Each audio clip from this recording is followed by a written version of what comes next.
श्री गणेशाय नमः. जय जयाजी आनंद कंदा, जय जयाजी अभेदा. माझे नमन तुझ्या पदा, असो सर्वदा अनन्य भावे. हे राघवा रघुपती, पावा आता शीघ्र गती. माझा अंत पहाशी किती, हे काही कळेना. खऱ्या थोराशी कठोरता, नाही शोभत अनंता. याचा विचार काही चित्ता, करा आपुल्या ये काळी. मी दीनवाणे मारितो हाका, मला दगा देऊ नका. हे जगदीशा जगन्नायका, पावा दास गणूस. महाराज असता शेगावात, विप्र एक काशीनाथ. जो खंडेरावाचा होय सुत, गर्दे उपनाव जयाचे. तो आला दर्शना, समर्थांच्या वंदिले चरणा. मूर्ती पाहून त्याच्या मना, आनंद झाला अतिशय. माझ्या सन्माननीय वडिलाने जी जीवनमुक्ताची लक्षणे लिहिली अनुभवाने, त्याची प्रत्यक्ष मूर्ती ही. माझे भाग्य धन्य धन्य म्हणून हे पाहण्या चरण. आलो खामगावाहून, त्याचे सार्थक झाले की. तो समर्थांनी लीला केली, कोपरखिळी मारली. काशीनाथाच्या पाठी सभली, आपुल्या परमकृपेने. जा तुझा हेत पुरला, वाटप आहे तारवाला.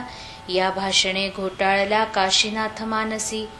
म्हणे कामना माझे ये ठाई, मी ना आलो मागण्या काही. तारवाला शिपाई, वाट पाहतो काय हे. त्याचे गूढ कळेना, पुसण्या छाती होईना. निमुटपणे वंदून चरणा, गेला निघून खामगावी. तो तारवाला शिपाई उभा दारात होता पाही. तार घेतली घाई घाई, कशाची ती बघण्यास. तारेत हा मजकूर, तुमचा केला तक्रूर. मुनसफीच्या हुद्द्यावर, मोर्शी तालुक्या कारणे. ते पाहता आनंदला, कोपरखिळीचा अर्थ कळला. त्या काशीनाथ पंताला, पहा संतांचे ज्ञान कैसे. असो एकदा नागपुरी, समर्थांची गेली स्वारी. गोपाळ बुटीची या घरी, त्याच्या अतिआग्रहाने. ही भोसल्याची राजधानी, पूर्वकाली होती जाणी. त्या शहराची आज दिनी, दैना झाली विबुध हो.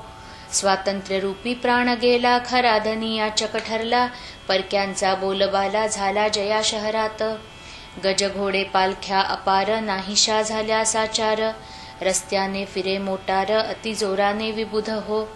असो हा महिमा काळाचा, नाही दोष कवणाचा. वाडा गोपाळ बुटीचा होता सीतावर्डीवर. त्या भव्य सदनात नेऊन ठेविले सद्गुरुनाथ. जैसा वाघ किल्ल्यात, कोंडोनिया टाकावा. बुटीचा ऐसा विचार, या सीताबर्डीवर. महाराज ठेवावे निरंतर, जाऊन द्यावे शेगावा. अक्रूराने कृष्णाला, जैसा मथुरे माजी नेला. तोच प्रकार येथे झाला, काय वर्णन करावे. शेगाव पडले भणभणीत, अवघे लोक दुःखित. विनविती हरिपाटला प्रत, महाराज येथे आणा हो. कुडीमधून गेला प्राण, कोण पुसे तिज लागून. तैसे समर्थान वाचून, शेगाव हे प्रेत पहा. तुम्ही गावचे जमेदार, करा याचा विचार. बुटी मोठा सावकार, तेथे ना आमुचा लाग लागे. टक्कर हत्ती हत्तींची होणे आहे योग्य साची. येथे आम्हा समकोल्ह्यांची नाही मुळी किंमत. जंबुमाळीसी लढायाला, मारुती हाच योग्य ठरला. जिंकावया कर्णाला, झाली योजना अर्जुनाची. तुम्ही नागपुराप्रती जावे, समर्थांसी घेऊन यावे. आम्हा अवघ्यास सुखवावे, हीच आहे विनंती. इकडे बुटीच्या घरात, आजुर्दे राहिले संत. जेवी हस्तिनापुरात, कृष्ण नाही आनंदला. महाराज म्हणती बुटीसी, जाऊ दे मज शेगावासी. या आपुल्या भव्य सदनासी, ठेवून आम्हा घेऊ नको. ते बुटी मुळीच मानीना, समर्था जाऊ देईना. अनागोंदीचा रामराणा, बुटी वाटे निसंशय. बुटी भाविक होता जरी, अहंता नव्हती गेली खरी. श्रीमंतीचा गर्व भारी, त्याच्या ठाई वसतसे. रोज ब्राह्मण भोजन, समर्थांपुढे सदा भजन. परिशे गावचे येत जन, बंदी त्या तो करीतसे. जाऊन देई दर्शना, शेगावचे लोकांना.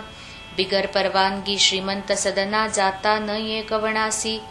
शेगावचे लोक भले, जरी आणावया गेले. परी न काही उपाय चाले, गेले तसेच आले परत.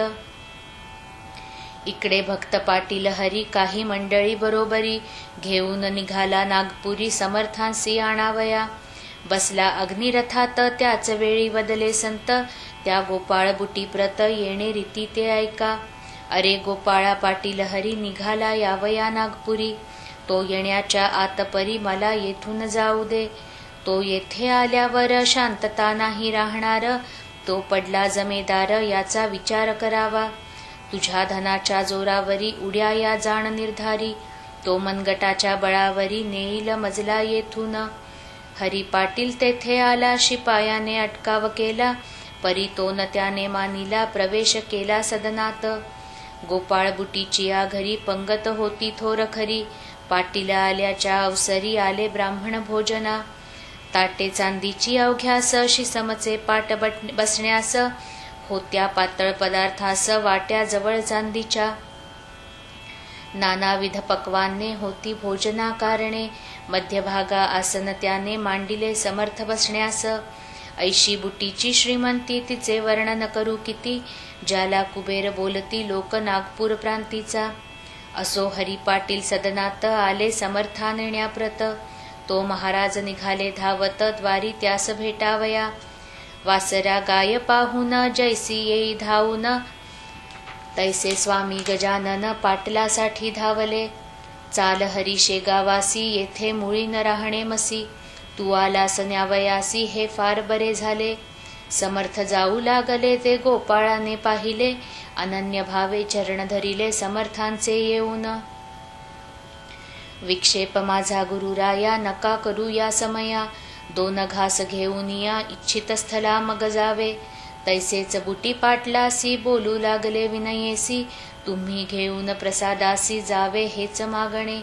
येथे न राहती महाराज हे समजून आले आज. पंक्तीत माझी राखा लाज तुम्हीच पाटील ये धवा. आताच समर्थ गेले जरी लोक उपाशी उठतील तरी. आणि अवघ्या नागपुरी टीका माझी होईल पहा. भोजने होईपर्यंत महाराज राहिले तेथ. शेगावची समस्त मंडळी पंक्तीस जेवली. भोजनोत्तर तयारी निघण्याची ती झाली खरी. दर्शनाची भीड भारी झाली बुटीच्या वाड्यात. कुटुंब गोपाळ बुटीचे जानकाबाई नावाचे. परमभाविक होते साचे गृहलक्ष्मीच होती जी. तिने केली विनवणी महाराजांचे चरणी. माझा हेतू मनीच्या मनी बसू पाहतो गुरुराया. तई महाराज बोलले तुझ्या मना मी जाणितले. ऐसे म्हणून लाविले कुंकू तिच्या कपाळास. आणखी एक पुत्र तुला परम सद्गुणी होईल भला. अंती जाशील वैकुंठाला सौभाग्यासह बाळे तू. ऐसा आशीर्वाद देऊन निघते झाले दयाघन. त्या सीताबर्डीहून आले रघुजीच्या घरी. हा भोसला राजा रघुजी उदार मनाचा भक्त गाजी. ज्याने ठेविला रामराजी आपुल्या शुद्ध वर्तने. त्याचे लौकिकी राज्य गेले जे अशाश्वत होते भले. शाश्वत स्वरूपाचे आले सद्गुरु भक्तीचे राज्य घरा. उत्तम प्रकारचा आदर केला राजाने साचार. त्याचा घेऊन पाहुणचार रामटेकासी गेले पुढे. तेथे रामाचे दर्शन घेऊन आले परतून. शेगावाच्या मठा जाण हरी पाटला समवेत. धार कल्याणचे रंगनाथ जे थोर साधू मोगलाईत. होते ते भेटण्याप्रत समर्था आले शेगावी. अध्यात्माची बोलणी सांकेतिक केली दोघांनी. त्याचा भावार्थ जाणण्या कोणी तेथे नव्हता समर्थ. श्री वासुदेवानंद सरस्वती कर्ममार्गी ज्याची प्रीती. कृष्णा तटाका ज्यांची महती माणगावी जन्मजांचा. ते येण्याचे अगोदर बाळाभाऊ ससाचार. बोलते झाले गुरुवर स्वामी गजानन सिद्धयोगी. अरे बाळा उदयिक माझा बंधू येतो एक. मजलागी भेटण्या देख त्याचा आदर करावा. तो आहे कर्मठ भारी म्हणून उद्या पथांतरी. चिंध्या न पडू द्या निर्धारी अंगण स्वच्छ ठेवा रे. चिंधी कोठे पडेल जरी तो कोपेल निर्धारी. जमदग्नीची आहे दुसरी प्रतिमा त्या स्वामीची. तो करहाडा ब्राह्मण शुचिरभूत ज्ञान संपन्न. हे त्याचे कर्मठपण कवचा परी समजावे. ऐसे बाळास आदले दिवशी सांगते झाले पुण्यराशी. तो एक प्रहर दिवसासी स्वामी पातले ते ठाया. एकमेकांसी पाहता दोघे हसले तत्वता. हर्ष उभयतांच्या चित्ता झाला होता अनिवार. एक कर्माचा सागर एक योग योगेश्वर. एक मोगरा सुंदर एक तरु गुलाबाचा. एक गंगा भागीरथी एक गोदा निश्चिती